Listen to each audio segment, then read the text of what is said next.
우리 말씀을 듣기 전에 영상을 잠깐 보도록 하겠습니다.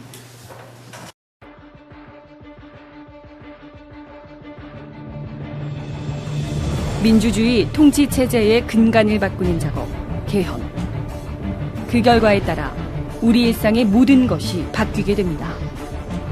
그러나 국회 헌법개정특별위원회는 우리가 모르는 사이 동성혼을 합법화시키기 위한 용어를 헌법 개정안에 교묘하게 포함시키려 하고 있습니다.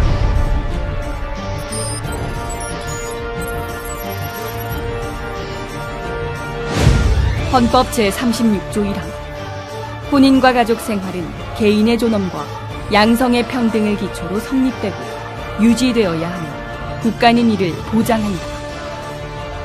바로 이 양성평등이라는 용어를 성평등이란 용어로 바꾸려 하고 있습니다. 그게 그거 아니냐고요? 아닙니다. 양성평등과 성평등은 완전히 다른 뜻입니다. 생물학적인 성인 남성과 여성을 전제로 하는 양성평등과는 달리 성평등은 동성애자, 트랜스젠더를 포함한 50여 가지나 되는 사회적 성을 말하는 것입니다. 만약 개헌을 통해 현행 헌법의 양성평등이라는 용어가 사회적 성을 인정하는 성평등으로 바뀌게 되면 동성애를 정상으로 인정하는 근거, 동성결혼 합법화를 위한 근거가 됩니다. 더 나아가서는 결혼과 가족의 개념이 완전히 무너지게 될 것입니다. 만약 당신이 이 일에 무관심하다면 나라의 근본은 결국 무너지고 말 것입니다.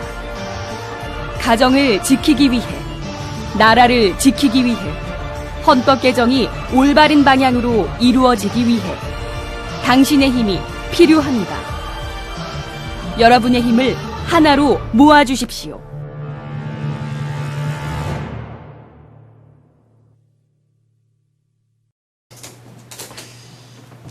보신 영상은 요즘 국회에서 헌법 개헌을 앞두고 소위원회로 모여서 작업하고 있는 중요한 이슈를 여러분에게 보여준 것입니다. 이미 미국이나 스페인은 동성애를 합법화했습니다. 그러므로 그 엄청난 파장을 지금 맞이하고 있습니다. 우리 대한민국도 정신을 똑바로 차려야 합니다. 오늘 이 부분을 말씀으로 전하고자 합니다.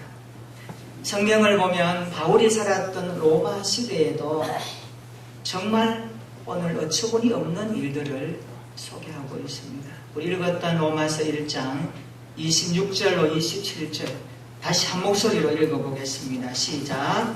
이 때문에 하나님께서 그들을 부끄러운 욕심에 내버려 두셨으니 곧 그들의 여자들도 순리대로 쓸 것을 바꾸어 영리로 쓰며 그와 같이 남자들도 순리대로 여자 쓰기를 버리고 서로 향하여 음욕이 불릴 듯하며 남자가 남자와 더불어 부끄러운 일을 행하여 그들의 그릇 때문에 상당한 보응을 그들 자신이 받았느니라.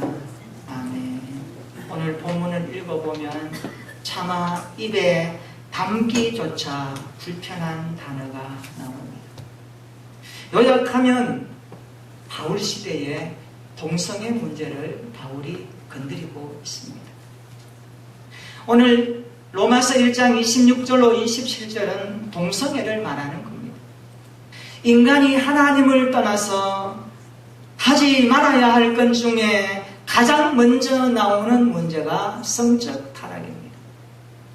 어느 시대를 막론하고 사회가 부패하고 더러워지면 성적 타락이 첨단을 걷는 것이 공통적인 시대의 모습입니다. 26절과 27절은 앞에 나오는 24절의 말씀을 좀 더 보충해서 설명하는 말씀입니다.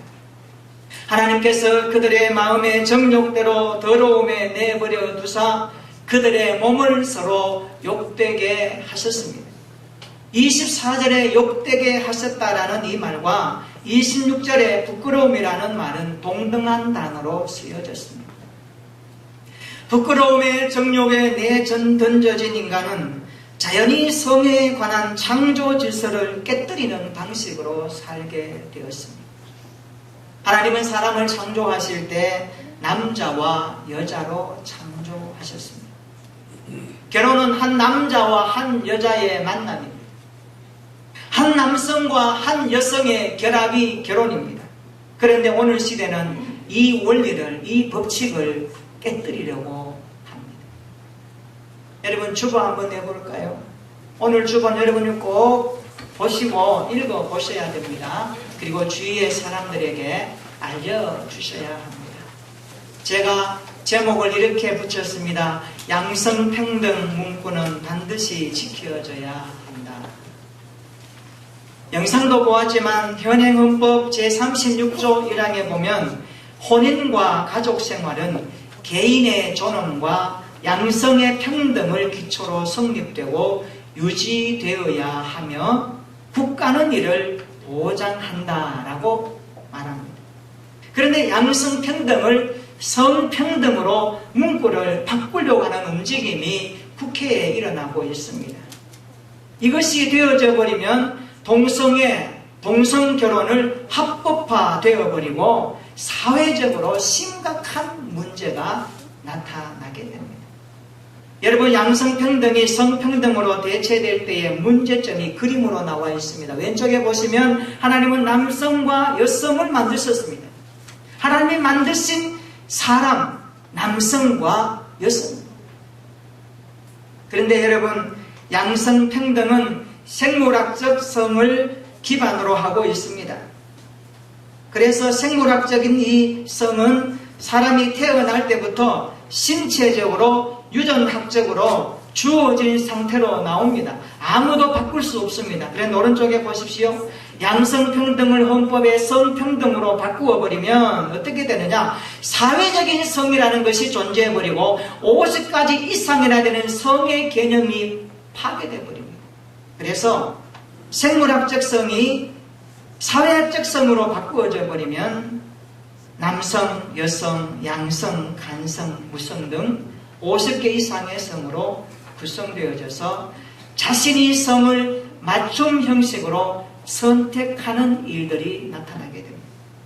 그래서 3번에 보십시오. 생물학적 성은 양성평등이 사회학적 성의 성평등으로 대체되면 동성애와 동성결혼을 포함한 다양한 성관계와 결합이 헌법에 허용되는 것입니다. 그래서 왼쪽에 보면 현행헌법은 남성과 여성의 생물학적 성위의 양성평등과 이성 간의 성관계와 이성 간의 결혼을 통하여서 건강한 자녀를 출산하게 되는 가정을 이룹니다. 그런데 양성평등이 성평등으로 바꾸어버리면 사회학적 성이 기반이 되어져서 모든 것이 허용되어 버리고 하나님이 만드신 질서는 무너지게 되어버리며 인공적인 방법으로 자녀들이 생산되어져서 가족은 일시적인 소속으로서의 개념만 되고 자의적 행위에 의해서 나타나는 사회 전반적인 문제가 복잡하게 됩니다. 그래서 우리는 이것을 다뤄줘야 해요. 오늘 그리스도인들이 서명하고 인터넷을 통해서 여러분의 이름을 기록하면서 동참해야 됩니다. 우리 한국교회가 1천만 그리스도인이라고 합니다. 좀 더 줄여서 800만 명이라고 하면 적어도 우리 모두가 함께 동참해서 지금 여론조사를 보면 이것은 있을 수 없다라는 일들이 많습니다만 그러나 우리가 가만히 있으면 저들이 일을 저지르게 됩니다. 역사는 항상 무리와 함께 갔습니다. 민주주의의 정치는 무리의 수가 많은 곳이 이기게 됩니다. 우리가 함께 눈을 뜨고 기도하면서 동참해야 합니다. 왜냐하니까 사회적 혼란이 일어나지 않도록 하나님의 심판이 오지 않도록 우리는 기도하면서 이 일에 예의주시하면서 적극적으로 동참해야 됩니다. 사실 양성평등 문구는 성경적인 단어이죠. 성평등은 성경적인 단어가 아닙니다. 하나님을 떠난 인간은 결혼이라는 틀 속에서 만족해야 됩니다. 그러나 인간이 먹고 살기가 좋아지고 배가 부르고 즐길거리를 찾는 시대가 되어지면 하나님이 만들어 놓으신 법칙을 벗어나서 쾌락을 추구하려고 합니다. 이것은 엄청난 심판을 가져오며 성적인 타락이 극에 달한 모습이 동성애로 나타납니다. 여러분, 동성애하면 성경의 소돔과 고모라를 떠올릴 것입니다. 소돔과 고모라는 아드마, 스모임, 소알과 더불어 사해 남단 시딤 골짜기에 있던 5도시 중에 하나였습니다. 소돔에서 유래한 소돔이라는 이 단어가 동성애의 뿌리가 된다는 것을 아시죠? 그만큼 성적으로 문란했던 것을 그 시대는 우리에게 기억하게 하고 있습니다. 성경은 소돔 사람을 이렇게 기록합니다. 창세기 13장 13절입니다. 소돔 사람은 여호와 앞에 악하여 큰 죄인이었더라 말합니다. 소돔과 고모라는 그의 죄가 폭력적이었고 야만적인 것이 극에 달했고 하나님이 싫어하는 것들을 얼마나 자행했는지 이 소돔에 대해서 악한 것이며 큰 죄인이었다라고 기록합니다. 이들의 악행과 폭력성은 결국 롯이 영접한 천사들을 향하여서 그들이 뭐라고 합니까? 그들을 우리에게 주라. 내가 그들과 상관하니라. 이것은 강간한다는 거거든요. 그만큼 하나님 앞에 타락의 온상이 되었던 것을 우리에게 보여줍니다. 소돔과 고모라의 죄악이 극에 달하고 타락이 심각해졌을 때에 하나님은 아브라함에게 말씀합니다. 내가 의인을 찾고 싶다. 내가 의인을 찾고 싶다. 아브라함 하나님 앞에 이야기하죠. 하나님 50명이면 되겠습니까? 아니다. 그것도 안 돼요. 점점점 내려오고 내려와서 의인 10명이 없어서 하나님의 심판을 피하지 못한 것이 소돔과 고모라입니다. 오늘 우리 시대도 마찬가지입니다. 하나님은 오늘도 의인을 찾고 계십니다. 예수로 살아가는 진리의 사람을 찾고 계십니다. 진리 되시는 그리스도를 따르며 세상의 그 무엇과도 바꾸지 않고 살아가는 사람을 하나님은 보고 계십니다. 우리 모두 진리 되시는 주님을 따르며 주님과 동행하며 날마다 그 주님을 높이고 찬송하며 살아가는 믿음의 신실한 그리스도인들 되기를 진심으로 축원합니다. 그렇게 되기 위해서 우리가 기억해야 될 단어 하나가 있습니다. 오늘 본문의 말씀 다시 한번 읽어보겠습니다. 시작. 이 때문에 하나님께서 그들을 부끄러운 욕심에 내버려 두셨으니 곧 그들의 여자들도 순리대로 쓸 것을 바꾸어 영리로 쓰며 그와 같이 남자들도 순리대로 여자 쓰기를 버리고 서로 향하여 음욕이 불릴 듯하며 남자가 남자와 더불어 부끄러운 일을 행하여 그들의 그릇 때문에 상당한 보응을 그들 자신이 받았느니라. 아멘. 27절과 26절 두 구절에 보면 한 번씩 등장하는 단어가 나옵니다. 순리대로라는 단어입니다. 순리대로. 성적인 타락이 왜 옵니까? 본문의 힘을 빌리면 이렇습니다. 순리대로 하지 않고 순리를 역행할 때 성적인 타락이 나오는 것입니다. 26절 다시 한번 읽어보십시오. 이 때문에 하나님께서 그들을 부끄러운 욕심에 내버려 두셨으니 곧 그들의 여자들도 순리대로 쓸 것을 바꾸어 영리로 쓰며라고 말합니다. 부끄러운 정욕에 내던져진 사람들은 성에 관한 창조 질서를 깨뜨리는 방식으로 살게 되었습니다. 그들의 여자들도 순리대로 쓸 것을 바꾸어 영리로 사용합니다. 순리를 영리로 바꾸어 버렸다는 것입니다. 그러니까 문제가 심각하게 나타났습니다. 27절도 말씀하죠. 그와 같이 남자들도 순리대로 여자 쓰기를 버리고 순리대로 하지 않는 범죄를 지적합니다. 하나님은 우리에게 순리대로 인생을 살 것을 바랍니다. 우리의 삶이 순리대로 되어야 하나님의 복을 받습니다. 우리의 인생이 순리대로 하나님의 말씀 안에서 살아야 하나님이 기뻐합니다. 그래서 순리대로 사는 삶이 하나님께 기쁨이 되는 것입니다. 이 순리의 뜻이 무엇입니까? 무리가 없는 순조로운 이치나 도리를 말합니다. 오늘 우리 시대에 순리를 거스르는 영리의 현상이 얼마나 많습니까? 하나님이 만드신 남자의 정체성을 바꾸어 여성으로 성전환하는 수술을 하고, 여자들이 순리대로 쓸 것을 바꾸어 영리로 쓰는 시대가 되었습니다. 남자가 남자와 더불어 부끄러운 일을 행하는 시대입니다. 오늘 본문의 말씀은 정말 우리가 표현하기조차 부끄럽고 낯뜨거울 정도로, 어쩌면 바울 시대에 이런 모습이 있단 말인가, 우리가 정말 통탄하게 읽어야 될 말씀입니다. 여러분, 동성애는 하나님을 도전하는 범죄입니다. 동성애는 하나님께서 만드신 남성과 여성을 만드신 창조의 원리를 깨뜨리는 범죄 행위입니다. 동성애는 또 다른 사회악을 퍼뜨립니다. 동성애는 심판을 앞당기는 행위입니다. 그래서 이것을 우리는 거절해야 됩니다. 이것을 몰아내야 됩니다. 의사에 보니까 작년 한 해 동안 여러분, 동성애 사람들의 92%가 에이즈 환자라는 것 아시죠? 이 에이즈 치료를 우리나라는 국가에서 다 부담해 줍니다. 810억 원이나 국가에 돈을 지불했습니다. 그 돈이 누구의 돈입니까? 우리가 낸 세금입니다. 동성애가 합법적으로 허락되면 이런 일들이 얼마나 많은지 우리 모두의 부담입니다. 그리고요, 동성애자들은 일반인보다 20년, 30년 빨리 죽습니다. 죄를 지으니까 하나님이 심판하시죠. 사회적인 악이 만연해서 가정의 질서가 깨어지고 자녀 출산의 축복이 가로막아지는 것이 문제입니다. 오늘 우리가 잠잠하지 말아야 합니다. 나팔의 소리 울려야 합니다. 그래서 심각한 사회의 병폐임을 알려주어야 합니다. 말세에 죄를 지는 인간의 모습이 처참할 정도로 망가지고 있는 시대를 우리는 살아가고 있습니다. 인간성 말살이 시대에 도래하고 있습니다. 죄의 성장이 갈수록 더 심각하게 악해지고 있는 모습을 우리는 보고 있습니다. 이런 시대일수록 그리스도인들은 순리대로 살아야 합니다. 말씀대로 살아야 합니다. 이것이 우리가 붙들어야 될 신앙의 말씀입니다.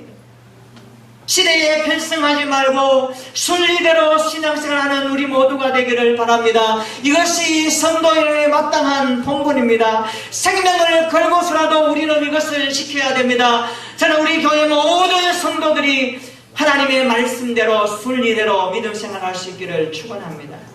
예배 생활도 순리대로 하세요.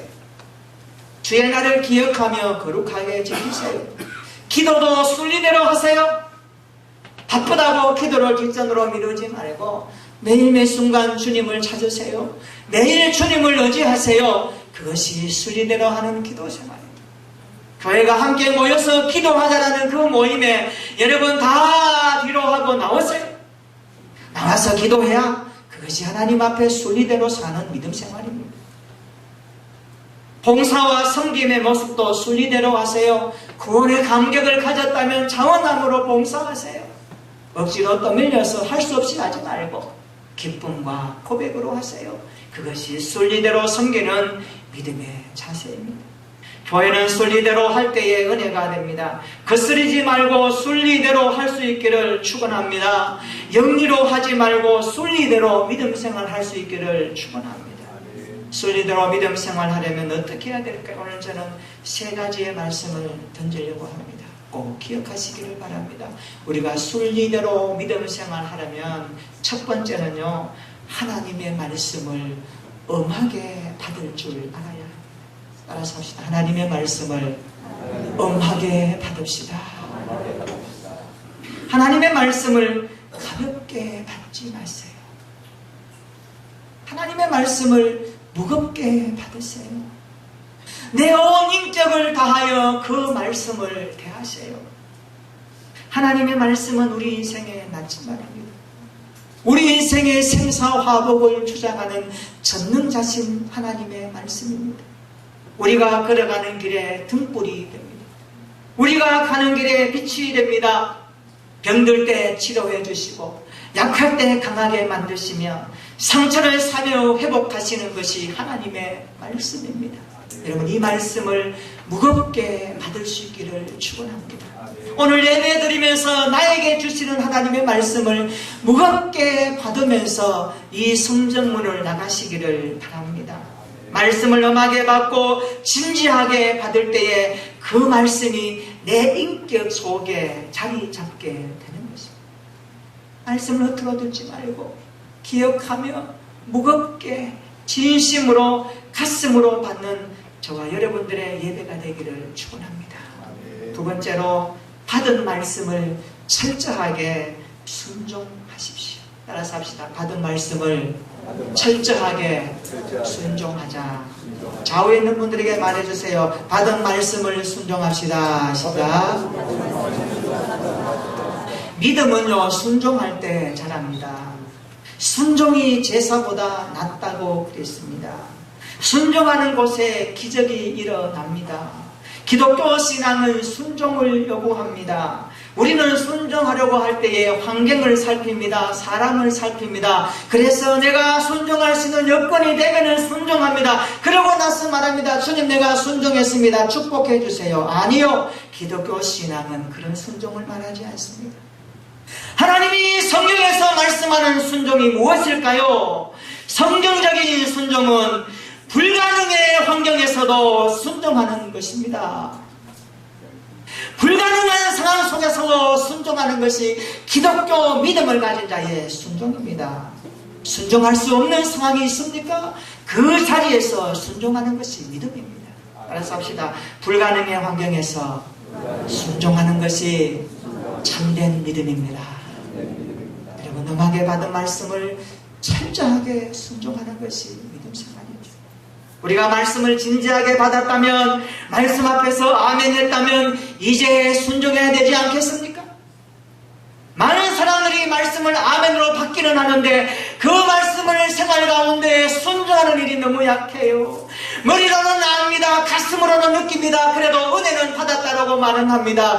그러나 생활 속에 의지적인 결단과 순종으로 행하는 모습이 너무너무 약해요. 이것이 우리의 믿음의 모습 아닙니까? 이것이 우리의 신앙의 모습 아닙니까? 오늘 바꾸십시다. 오늘 새롭게 결단합시다. 그리고 하나님의 말씀을 진지하게 받았다면, 이제 아멘으로 내 마음속에 심었다면 그 말씀을 뿌립시다. 그 말씀대로 생활합시다. 작은 것부터 하나님 앞에 철저하게 순종하는 곳에 하나님의 손길이 경험되고 놀라운 약속이 보장되어 우리에게 하나님의 놀라우신 은혜가 경험될 것입니다. 성도는 끝까지 하나님의 말씀을 순종해야 돼요. 여러분, 받은 말씀을 철저하게 순종할 수 있는 믿음 생활 되기를 축원합니다. 세 번째로, 어려움이 있어도 끝까지 말씀을 붙들어야 합니다. 따라서 합시다. 어려움이 있어도 끝까지 말씀을 붙듭시다. 이게 사는 거예요. 이런 모습이 순리대로 살아가는 믿음 생활입니다. 엄하게 받은 말씀을 순종하려고 하면 어려움이 반드시 있습니다. 그때에도 끝까지 말씀을 붙들고 나가야 합니다. 이런 은혜가 우리 가운데 있기를 축원합니다. 한 번 순종하고 한 번 결심하고 살았는데 또 어려움이 와요. 그래도 끝까지 말씀을 붙들고 달려가야 하는 것입니다. 성도는 끝까지 하나님의 말씀을 붙들고 세상에 살아내야 합니다. 하나님의 창조 질서가 무너지고 성적인 타락으로 시대가 암울할수록 말씀을 끝까지 붙들고 살아야 합니다. 진리를 거짓 것으로 바꾸는 부끄러운 시대에도 하나님의 사람들은 순리대로 살아야 합니다. 이것이 기독교 신앙이어야 될 본분입니다. 영리로 행하는 시대일수록 더더욱 하나님의 순리대로 살아가는 우리 모두가 되기를 축복합니다. 하나님이 만드신 순리대로 지키고 행할 때에 행복이 보장됩니다. 이 일에 글송인들이 모범이 되는 것이 빛과 소금의 역할이죠. 하나님이 만드신 창조 질서를 훼손한 일이 없도록 우리 모두가 지켜갑시다. 이 일을 위해서 우리가 기도합시다. 그리고 동참합시다. 그리고 주님의 나라를 위해서 함께 노력합시다. 이것이 우리가 사는 길입니다. 하나님의 영광을 담아내는 길입니다. 순리로 영리의 현상이 일어나고 있는 시대입니다. 영리로 순리를 거스르는 시대가 되었습니다. 참으로 어두운 시대입니다. 그러나 시대가 아무리 타락하고 죄악이 넘실거려도 우리의 믿음은 순리대로 살아가면 됩니다. 하나님의 말씀을 붙들고 살아가면 됩니다. 하나님의 말씀을 엄하게 받고 받은 그 말씀대로 살고 몸부림치면서 기도하며 끝까지 어려움이 와도 그 말씀을 붙들고 최후 승리의 길에 서 있기를 바랍니다. 그것만이 기독교 신앙의 약속입니다. 오늘 이 말씀을 이렇게 받아서 이번 한 주간 우리의 생에 다하는 날까지 아버지 앞에 서는 날까지 순리대로 믿음 생활하며 하나님을 미소 짓게 하는 기쁨의 성도들 되기를 예수님의 이름으로 축원합니다. 아멘. 함께 기도하십시오. 날이 갈수록 무서운 범죄가 행위를 드러내고 있습니다. 여자가 여자로 부끄러운 일을 행하고 남자가 남자로 죄를 짓고 있습니다. 이런 시대일수록 하나님은 의인을 찾고 계십니다. 예수로 살아가는 진리의 사람을 찾고 계십니다. 주님을 높이며 주님과 세상 그 무엇과도 바꾸지 않기를 원하고 있습니다. 주님 말씀의 순리대로 신앙생활 하겠습니다. 예배생활도 순리대로, 기도도 순리대로 하고 봉사와 섬김의 모습도 순리대로 하겠습니다. 거스르지 말고 순리대로 할 수 있는 믿음을 주옵소서.